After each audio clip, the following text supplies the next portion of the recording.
দর্শক সবাইকে স্বাগত জানিয়ে শুরু করছি চ্যানেল 9-এর সাপ্তাহিক নিয়মিত স্বাস্থ্য বিষয়ক অনুষ্ঠান ডক্টরস পয়েন্ট। সাথে আছে আমি ডক্টর আকাশলীন বদরুদ্দোজা। আজকে আমাদের মাঝে অতিথি হিসেবে উপস্থিত আছেন doctor ABM Abdullah sir, emeritus অধ্যাপক, বঙ্গবন্ধু শেখ মুজিব মেডিকেল বিশ্ববিদ্যালয়, আমাদের দেশের মাননীয় প্রধানমন্ত্রীর ব্যক্তিগত চিকিৎসক, 21 পদকপ্রাপ্ত।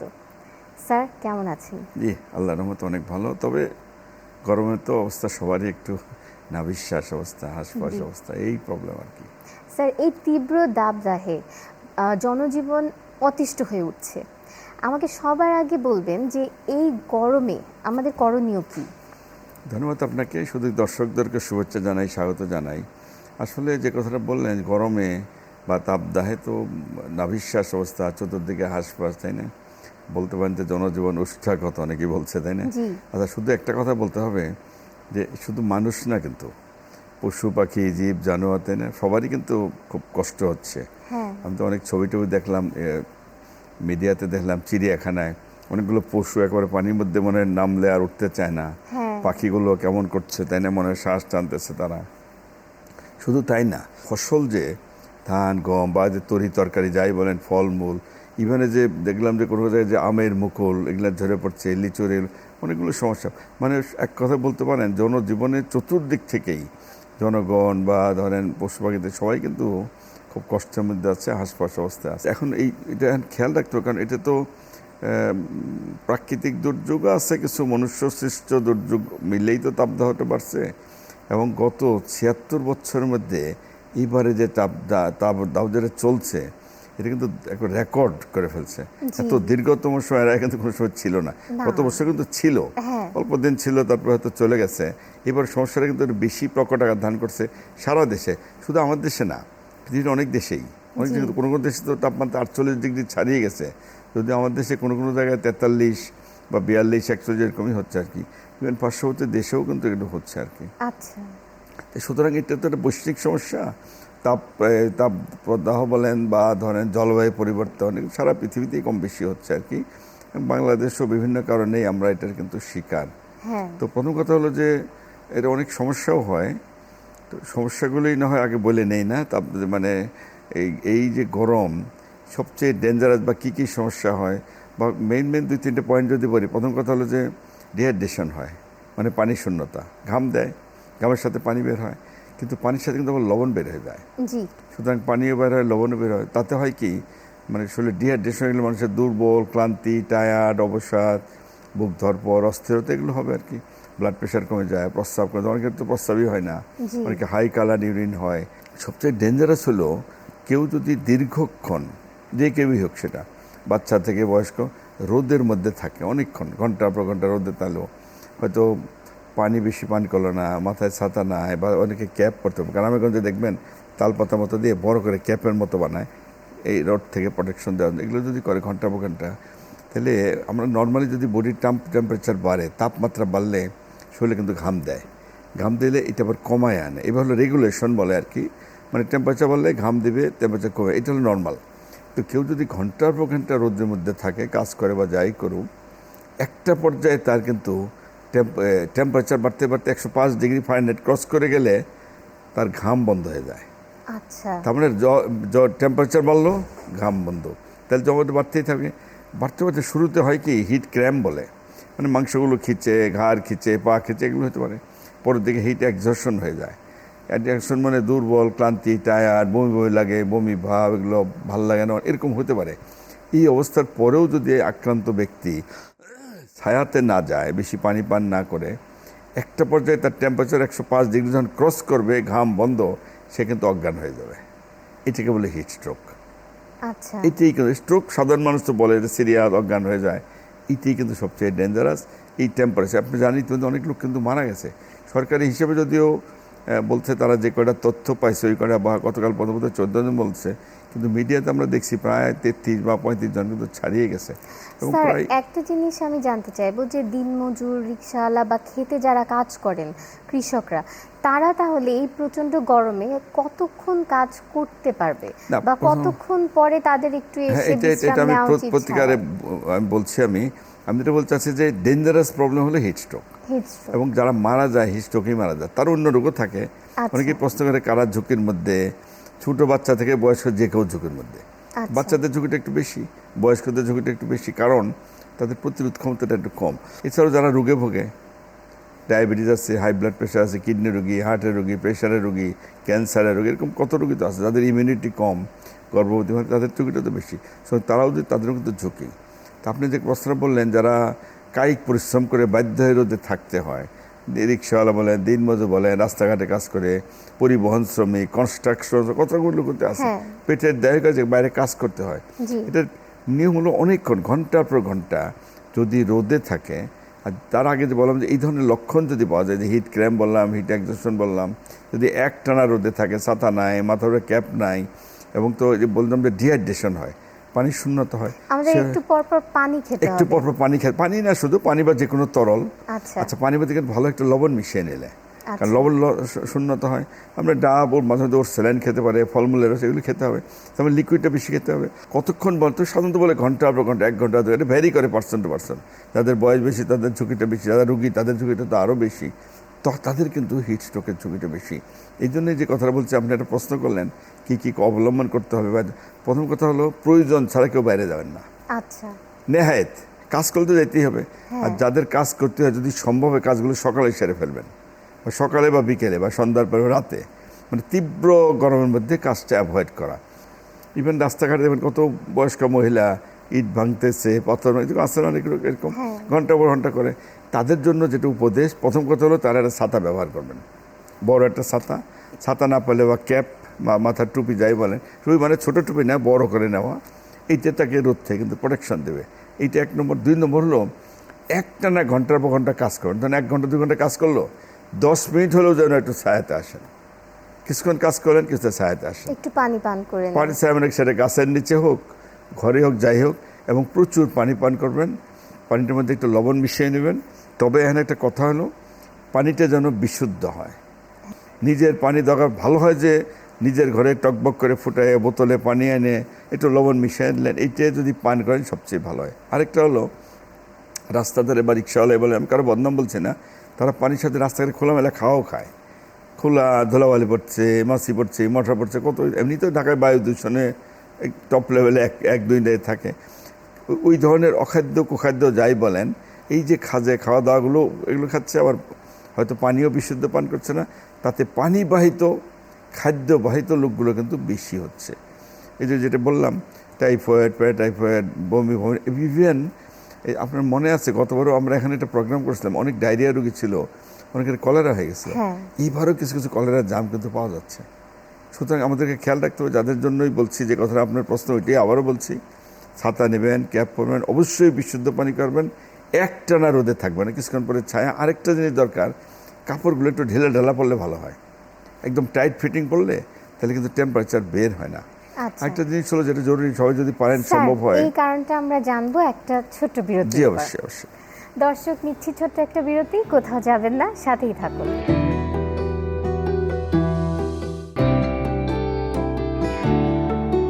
দর্শক, ফিরে এলাম ছোট একটা বিরতির পর। সাথে থাকার জন্য ধন্যবাদ। চলে যাচ্ছি সরাসরি ডক্টর আব্দুল্লাহ স্যারের কাছে। স্যার, আপনি যে প্রসঙ্গে আমরা ছিলাম, লুজ জামা কাপড় কেন আমরা পরবো?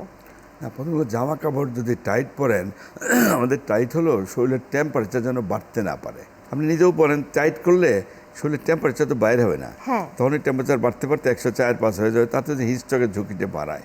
সেই জন্য বলছি একটু লুজ কাপড় পরলে ভালো। আরেকটা হলো, ওই কালার, ডিপ কালারগুলো অ্যাভয়েড করা। সেখানে বেশি কালো বা বেশি রঙের, সাদা বা হালকা কালার, এগুলো কিন্তু টেম্পারেচার লস করতে কিন্তু সাহায্য করে। সুতরাং এটাও একটু জরুরি আর কি। এই কয়টা জিনিস যদি মনে রাখেন, সবাই যদি মেনটেন করে চলেন, তাহলে কিন্তু এই যে হিট স্ট্রোকের ঝুঁকি থেকে বাঁচা যেতে পারে। আরেকটা পয়েন্ট বলা উচিত, অনেকে দেখবেন যে একদম গরমের মধ্যে কাজ করে ঘাম দিল, আইসে ঢকঢক করে ঠান্ডা পানি খেয়ে ফেলায়, বা আইস দিয়ে খায় বরফ, বা আইসক্রিম খাইলো, এরকম ঠান্ডা খায়। এটাও ঠিক না, কারণ আপনি এত গরমের মধ্যে ঠান্ডা ঢোকালেন ভিতরে, এই যে ইমব্যালেন্স হয়, তাতে প্রবলেম যেটা হয়, ইমব্যালেন্স হলে যে ঠান্ডাজনিত রোগও বাড়ছে। বিশেষ করে বাচ্চাদের দেখবেন, বাচ্চার টনসিলাইটিস হচ্ছে, ফ্যারিনজাইটিস হচ্ছে, সর্দি কাশি এগুলো হচ্ছে, ইভেন নিউমোনিয়া হচ্ছে, রেসপিরেটরি ইনফেকশন হচ্ছে, বড়োদেরও এটা হতে পারে। এবং দেখবেন হাসপাতাল রোগীতে শৈলাভ, প্রায় হাসপাতাল দেখবেন রুগীর চেয়ে ধারণ ক্ষমতার চেয়ে 3-4 গুণ রুগী বেশি। তারপরে বারান্দায় দিয়ে টয়লেটের গোড়া পর্যন্ত বেড দিয়ে ফ্লোরে বেড দিয়ে কুলাতে পারছে না। এই ডায়রিয়া জনিত রোগ হচ্ছে, নিউমোনিয়া হচ্ছে, টাইফয়েড, এই জাতীয় রোগ কিন্তু বেশি হচ্ছে। হঠাৎ করে গরম থেকে এসে এত ঠান্ডা খাওয়া কিন্তু উচিত না। এটা মুখে খাইতে মজা লাগে, কিন্তু শরীরের জন্য তো আসলে খুব একটা ভালো জিনিস না। সুতরাং এটাও সবার জন্য একটু নজরে কিন্তু রাখতে হবে আর কি। আরেকটা বলা যায়, অনেকে দিনে নাকি 4-5 বার করে গোসল করে ঠান্ডা দিয়ে, তাই না? এটাও কিন্তু ঠিক না। এত গোসল করলে, যে কথাটা বললাম, বেশি ঠান্ডা দিলেও প্রবলেম হয়। 4-5 বার গোসলের কোনো দরকার নাই। গোসল করলে মনে হয় টেম্পারেচার আরাম পাবেন, কিন্তু তাই না, কিন্তু লং টাইম তো আর সময় বেনিফিট দিবে না। কারণ 5 বার সারাদিন গোসল করা এটাও ঠিক না। কিন্তু স্বাস্থ্যের জন্য কিন্তু ভালো, একবার নর্মাল যেভাবে গোসল করা, নর্মাল পানি দিয়ে গোসল করা, এটাই ভালো আর কি। স্যার, হিটের এই ব্যাপারটায় শিশুদের হিট স্ট্রোক হচ্ছে বা হতে পারে, আমরা যেটা জানতে চাইবো যে এটা আমরা বুঝবো কি করে যে শিশুটির হিট স্ট্রোক হতে যাচ্ছে? প্রথমত ছোট বাচ্চারা তো বুঝতে পারবে না। প্রথমত বাপ মায়ের খেয়াল রাখতে, বাচ্চা যেন রোদে কম যায়, দৌড়াদৌড়ি লাফালাফি এসব যেন কম করে, বাচ্চারা যেন পানি পান করে সাফিসিয়েন্ট। বাচ্চারা কিন্তু আজকাল পানিও খায় না, খালি বিভিন্ন রকমের বাজারে কত কোল্ড ড্রিঙ্ক পাওয়া যায়, তাই না? এগুলো কিন্তু বাচ্চারা পান করে। এগুলো খেয়াল রাখতে আপনি প্রথম বোঝার উপায় হলো, বাচ্চাই বলে একটা খুব ভালো বাচ্চা, চঞ্চল বাচ্চা, খেলাধুলা লাফালাই দেওয়া করবে, সে মানে ওইরকম চঞ্চলতা তার নাই, মনে হয় বলেন আমরা সোজা বাংলায় নেতায় গেছে, দুর্বল, কাহিল, মনে হয় ক্লান্তি ভাব, অবসাদ। এইগুলো কিন্তু খেয়াল রাখবেন। এই ধরনের বাচ্চাকে বাপ মা খেয়াল, রোদে যেন আর না যায়, এবং তাকে প্রচুর পানি খাওয়াবেন, গায়ে হাত দিয়ে দেখবেন, বা মারলে থার্মোমিটার দিয়ে টেম্পারেচার দিয়ে মাপতে পারেন। যদি দেখেন যে টেম্পারেচার বেশি মনে হচ্ছে, গাগুলো সুন্দর করে মুছিয়ে দেবেন। এইগুলো কিন্তু খেয়াল রাখতে হবে। প্রথম কথা হলো চঞ্চল ভালো বাচ্চা, খেলাধুলা লাফালাফি করবে, সেই সব করছে না, তখন কিন্তু সন্দেহ হওয়ার। বাচ্চা আমার দুর্বল, কাহিল, ওকে বাচ্চাকে বলবেন এখানে যাওয়া, ও করতে চাচ্ছে না, মানে ওর মধ্যে একটা অনীহা ভাব, তাহলে কিন্তু ছোটো বাচ্চা হয়তো এক্সপ্লেন করতে পারবে না। এই ব্যাপারে একটু খেয়াল রাখবেন সবাই কিন্তু। এবং বাচ্চাদের জন্য এখন যদি স্কুলটা বন্ধ করা, আমি সবসময় কিন্তু বলে আসছি যে এই যে অবস্থা, বাচ্চাদের তো স্কুলে গিয়ে খুব হাঁসফাঁস অবস্থা হচ্ছে, এবং অনেক স্কুল তো এসি নাই, ইভেন ফ্যানও তো সাফিসিয়েন্ট নাই। তো বাচ্চা, আমি দেখলাম কোনো বাচ্চা ওই বইয়ের কাগজ দিয়ে ভাতা দিয়ে বাতাস করছে। এগুলো কিন্তু একটু খেয়াল রাখতে হবে আর কি বাচ্চাদের দিকে, যেন বাইরে দৌড়াদৌড়ি লাফালাফি কমে, বাইরে উল্টাপাল্টা যেন তারা কম খায়, বাইরে খাওয়া দাওয়া উল্টা। ইভেন স্কুলে গেলেও, স্কুল বাইরে হলেই দেখবেন চতুর্দিকে কত রকমের খাওয়া দাওয়া যে পোস্টার সাজিয়ে রাখে, তাই না? ওখানে শরবত, কোল্ড ড্রিঙ্ক টাইমে কত কিছু থাকে। এই ব্যাপারে গার্জিয়ানরা একটু সতর্ক থাকেন, তারা বাইরের যেন অস্বাস্থ্যকর কোনো খাদ্য বা পানীয় যেন না পান করে, এইটাই সবচেয়ে জরুরি আর কি। কারণ বাচ্চাদের ঝুঁকিটা একটু বেশি, আগেও বলছি, প্রতিরোধ ক্ষমতা তুলনামূলক তো কম, সেই জন্য আর কি। ইনকেস একজন অ্যাডাল্টের হিট স্ট্রোক হলো, তার আশেপাশের মানুষ বুঝবে কিভাবে যে তার হিট স্ট্রোক হয়েছে, এবং প্রাথমিক চিকিৎসাটা কি দেব? এটা একটা ভালো পয়েন্ট বললেন। প্রথম হলো হিট স্ট্রোক যিনি হয়েছে, উনি যদি অজ্ঞান হয়ে, তাহলে তারা বুঝতে পারবে না। আশেপাশে যারাই আছে, উনি যে দেহের রোগটা একদম নেতে পড়ছে, অজ্ঞান হয়ে গেছে, ইমিডিয়েটলি তাকে ছায়ার মধ্যে আনতে হবে। আচ্ছা, 1 নম্বর। 2 নম্বর, তার কাপড় চোখগুলো খুলে দিতে হবে যতটুকু সম্ভব, কারণ কাপড় চোখ থাকলে তো হিট বাইরে হবে না। 3 নম্বর, তার গায়ে পানি ছিটিয়ে মারা, শার্ট উল্টে মুছিয়ে দেয় কয়েকবার, বারবার মুছিয়ে দেন। ওর যদি সামান্যতম সেন্সও থাকে, তাহলে তাকে বেশি পানি পান করতে দেবেন। পানি লবণ মিশতে পানি যা পারে নাকি, এগুলো করলে ভালো হয়। তাও যদি আরেকটা হলো, ওই যদি সম্ভব হয়, যদি আশেপাশে কোনো ফ্যান থাকার মতো, ফ্যান বা এসি, এগুলো যদি দিতে পারেন ভালো হয়। তাও যদি না পারেন, অন্তত ওই তালপাতার পাখা, যদি আজকাল এলে ব্যবহৃত হয় না, পাখা দেওয়া, যে কোনো হয় তার গায়ে বাতাস দিয়ে তার টেম্পারেচারটাকে কমায় আনতে হবে। আর যদি রিয়েলি অজ্ঞান হয়ে যায়, সম্ভব হলে নিকটস্থ যে কোনো হাসপাতাল নিতে হবে, কারণ ওখানে গিয়ে ইন্টারভেনাস ফ্লুইড, অক্সিজেন, এমনকি আইসিইউ লাগতে পারে আর কি। এই ব্যাপারে যেন আশেপাশে যায় তারা যেন চিকিৎসা দেওয়ার পরও কোনো ক্যাজুয়ালিটি কি হতে পারে? তারপর মৃত্যুর ঝুঁকি কিন্তু খুব বেশি।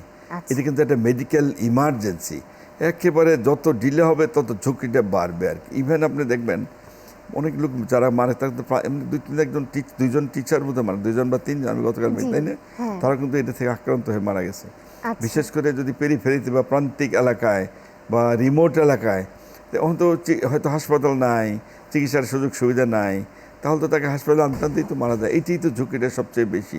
সেই জন্যই বারবার বলছি যে যারাই কাজ করেন, আপনার শ্রমিক শ্রেণীবন, তাদের প্রতি সম্পূর্ণ শ্রদ্ধা রেখে বলছি, কারণ তারা কিন্তু পেটের দায়ী বাধ্যে কাজ। শ্রমিক, রিক্সাওয়ালা যারা আছেন, দিনমজুর বা শ্রমজীবী, তারা কিন্তু খেয়ালে, যদি দেখেন যে শরীরটা এরকম খারাপ লাগছে শুরুতেই, তার ক্লান্তি ভাব, দুর্বল, কাহিল, মাংসগুলো খিঁচতেছে, অনেকে রুগীরা বলে তো আমার হাত পাত মধ্যে খিঁচে আছে, এরকম যদি মনে হয়, সাথে সাথে কিন্তু আপনার ছায়াতে আসবেন কিছুক্ষণের জন্য বাদ দিয়ে। কেউ মনে করেন কাজটা শেষ করে যায়, এরকম তো হতে পারে, তাই না? এটা যেন না করেন। ছায়াতে যাবেন, পানি পান করবেন, ডবলে গাটা নিজেই মুছাই নেবেন, পাখা দিয়ে বাতাস করবেন যতটুকু সম্ভব হয়। অবশ্যই কিন্তু আপনি ওই ছাতা ছাড়া বাইরে যাবেন না, তাহলে নিজেকে একটু প্রোটেকশন দেবেন। কারণ আমাদেরকে মনে রাখতে হবে প্রতিরোধটা হলো সবচেয়ে জরুরি, কারণ আক্রান্ত হয়ে গেলে তো সমস্যা, তাই না? এইটা একটু খেয়াল রাখলে কিন্তু হবে। স্যার, আমরা খুব সুন্দর আলোচনা করছিলাম, এই পর্যায়ে একটা ছোট বিরতি জি, নিতে অবশ্যই। হবে। দর্শক, নিচ্ছি ছোট্ট একটা বিরতি, কোথাও যাবেন না, সাথেই থাকুন।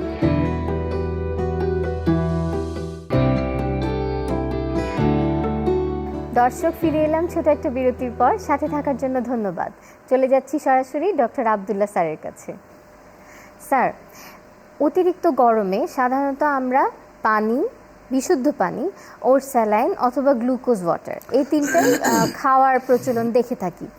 আমার প্রশ্ন হচ্ছে যে বিশুদ্ধ পানির বদলে কেউ যদি ওর স্যালাইন পান করে থাকে, তো ওর স্যালাইনের একটা নির্দিষ্ট মাত্রা রয়েছে, মাত্রাতিরিক্ত ওর স্যালাইন পান করার ফলে হার্ট অ্যাটাকের ঝুঁকি বেড়ে যায় কি না?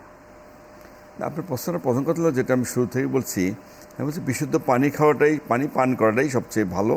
ওর মধ্যে একটু লবণ মিশিয়ে নেবেন, কারণ লবণটা বের হয়ে যাবে। লবণ বলতে কতটুকু, যতটুকু মুখে মজা লাগে অনুমান করে, মানে বললেন 1 গ্লাস পানি 1 চিমটি লবণ দেন, এইভাবে আর কি। এইটা করতেই কিন্তু সবচেয়ে ভালো হয়। আচ্ছা, যেহেতু ওর স্যালাইনের কথা যেটা বললেন, ওর স্যালাইন কিন্তু আসলে এটা সুইটেবল ডায়রিয়া রোগীদের জন্য। ওআরএস কিন্তু বাইরেই করা হয়েছে ডায়রিয়া, বমি, এদের জানেন ডায়রিয়া, যাতে ডায়রিয়া ভমিটিং না থাকে। ওর স্যালাইন কিন্তু বেশি খাওয়ার দরকার নাই। ওইটা বলছি এই কারণে যে পানিই মেনলি পান করবেন, লবণ মিশ্রিত, মাঝে মধ্যে 2-1টা ওর স্যালাইন খেলেন। ওর স্যালাইনের মধ্যে সোডিয়াম ক্লোরাইড, তারপরে পটাশিয়াম বা এগুলো থাকে, তো একটু গ্লুকোজও কিন্তু থাকে। সুতরাং শুধু পানি বাদ দিয়ে শুধু ওর স্যালাইন, ওটাও ঠিক না। কারণ ওর স্যালাইন তো নর্মালি এত ইউজ হয় না। যদি ডায়রিয়া, পায়খানা ভালো নাই, ঠিক আছে, পাতলা পায়খানা নাই, তার জন্য অত বেশি ওর স্যালাইন কিন্তু দরকার নেই। পানিটাই পান করবেন বেশি লবণ মিশ্রিত, মাঝে মধ্যে 2-1টা ওর স্যালাইন খেলেন। ইভেন যেটা বলছি আমি, 2টা ডাবও খেতে পারেন। স্বাভাবিকভাবে বিশুদ্ধ পানি লবণ মিশ্রিত, এটি সবচেয়ে ভালো। মাঝে মধ্যে 2টা ওর স্যালাইন খেলেন, 2টা ডাব খেলেন, ফলমূলের রস খেলেন, এটা মেনটেন। অর্থাৎ আপনাকে ফ্লুইড ব্যালেন্সটাকে মেনটেন করতে হবে, এটি সবচেয়ে জরুরি। কারণ পানির শূন্যতাটাই ঝুঁকিটা সবচেয়ে বেশি। স্যার, এই যে তীব্র গরমে আমাদের আসলে লাইফস্টাইলে কি ধরনের চেঞ্জ আনলে আমরা সুস্থ থাকতে পারবো এবং হিট স্ট্রোকের মতন ঘটনা থেকে প্রতিকার পেতে পারবো, এইরকম একটা সচেতনতামূলক মেসেজ যদি আপনি আপনার চেয়ার থেকে দেন আমাদের দর্শকদের জন্য। না, প্রথম কথা হলো, যেহেতু তীব্র গরম, এটা আমরা কতদিন থাকবে থাকবো এরকম বুঝতে পারছি না। কারণ আবহাওয়াবিদরা তো বলছে যে হয়তো মে মাসের প্রথম সপ্তাহ পর্যন্ত থাকতে পারে। তো প্রথম কথা হলো যে যেহেতু গরম আছে, আমি তো চাইলেই রাতারাতি গরম তো বদলাতে পারবো না। সুতরাং আমাদেরকে আমাদের সুস্থতার জন্য, আমাদের বাঁচার জন্য, দেশের মানুষের জন্য যা যা করা দরকার, তার মধ্যে মূল কথাটাই হলো যেটা আমি আগেও বললাম, অযথা অপ্রয়োজনীয় কেউ রোদে যাবেন না। মানে রোদ গরম থেকে আপনাকে যতটুকু সম্ভব প্রোটেকশন দেবেন। কাজগুলো সকাল বিকেল করে নেবেন। প্রচণ্ড দ্বীপ প্রহরে প্রচণ্ড খরতাপ বা রৌদ্র যাই বলেন, ওই সময় বাইরে বেশি যাবেন না, এইটা হলো সবচেয়ে জরুরি। আর দ্বিতীয় কথা হলো, যাদের বাইরে যেতেই হয় তারা একটা ছাতা ব্যবহার করবেন বা ক্যাপ ব্যবহার করবেন, প্রোটেকশন দেবেন। ঢিলা কাপড়ের কথা বলছি, কাপড় ঢিলা ব্যবহার করবেন, রঙিন কাপড়টা অ্যাভয়েড করবেন।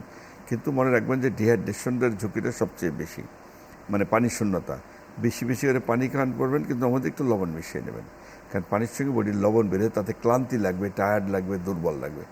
বিশেষ করে যারা রুগী বা কম বয়সে, ছোটো বাচ্চা থেকে বয়স্ক যে কোনো মানুষ, বিভিন্ন রোগে যারা, ক্রনিক রোগে যারা ভোগেন, যেগুলো আগেও বললাম, diabetes, high blood pressure, kidney, লিভারের রোগী, ক্যান্সারের রোগী, স্ট্রোকের রোগী, গর্ভবতী মহিলা, ইভেন প্রতিবন্ধী, তাদের জন্য হলো তারা অযথা যাবে না, আরও কম যাবে, বাইরে যাবেন এনে। যতটুকু সম্ভব ছায়াযুক্ত স্তরে থাকবেন, নিজের ঘরে বা গাছের নিচে, বা ধরেন কারো যদি সম্ভব এসি লাগানো, ফ্যান, এরকম একটা অবস্থায়। অর্থাৎ রোদ থেকে নিজেকে বাঁচানোর জন্য যা যা করা দরকার এটা করবেন। কি ধরনের খাবার আমরা খাবো বা অ্যাভয়েড করব? খাওয়া দাওয়ার কথাটা হলো, প্রথম কথা হলো, যেমন পানীয়ের কথা বললাম, বিশুদ্ধ যেন হয়। রাস্তাঘাটে বিভিন্ন রকমের শরবতের নামে যা বিক্রি হয়, এগুলো আপনার কেউ পান করবেন না। কারণ এখানে বিশুদ্ধতা নিয়ে কিন্তু আমাদের প্রশ্ন, যেটা কি কোথাকার কোন পানি পরিষ্কার, কারণ আমরা তো জানি না। সুতরাং নিজের ঘরে টকবক করা ফোটানো পানি খাবেন। রাস্তাঘাটে খোলামেলা খাওয়া দাওয়া করবেন না, ওপেন, যেগুলোতে ধুলাবালি মিশ্রিত থাকার সম্ভাবনা থাকে, এটা করবেন না। ইভেন আপনি মনে রাখতে হবে, নিজের ঘরের খাবার যদি ফ্রিজের বাইরে অনেকক্ষণ রাখেন, 5-6 ঘন্টা পরে এই খাবার কিন্তু নষ্ট হয়ে যেতে পারে এই গরমে, তাই না? ডিকম্পোস্ট হয়ে যায়। এটা খেলেও কিন্তু আপনার রোগের সম্ভাবনা আছে আর কি। আরেকটা হলো, খাওয়ার সহজে যেগুলো হজম হয়, যেমন যে কোনো মাছ মাংস সবই খেতে পারবেন, তবে সহজ প্রাচ্য যেন হয়, শাকসবজি প্রচুর খেতে পারেন, ফলমূল যার সাধ্য অনুযায়ী খেতে পারেন। গুরুপাক বলি আমরা, এই গুরুপাক খাদ্যগুলোকে অ্যাভয়েড করা ভালো, এতে হজমে ডিস্টার্ব হয়, এগুলো অ্যাভয়েড করা। খাসি গরু চর্বিটা একটু অ্যাভয়েড করবেন। খুব বেশি বেশি পোলাও বিরিয়ানি এগুলো তো অনেক সময় খাওয়ার ধুম পড়ে যায় অনেক সময়, তো এগুলো কিন্তু অ্যাভয়েড করা উচিত। সোজা কথায় সহজ প্রাচ্য যেগুলো আছে এগুলো খাবেন, ব্যালেন্স ডায়েট, মাছ মাংস স্বাভাবিক খেতে পারবেন, শাকসবজি বেশি খাবেন, ফলমূল খাবেন, এতেই কিন্তু ভালো থাকবেন। তবে ওই কথাটা মনে রাখতে লিকুইডটা একটু বেশি বেশি পান করতে হবে আর কি, এটা জরুরি আমাদের জন্য। অসংখ্য ধন্যবাদ স্যার আপনাকে চ্যানেল 9কে সময় দেওয়ার জন্য। ধন্যবাদ আপনাকে। দর্শক, আজ এই পর্যন্তই। আগামী পর্বে আবারও দেখা হবে নতুন কোনো অতিথির সাথে, নতুন কোনো বিষয় নিয়ে। সে পর্যন্ত সুস্থ থাকুন, ভালো থাকুন আর চোখ রাখুন চ্যানেল 9-এর পর্দায়।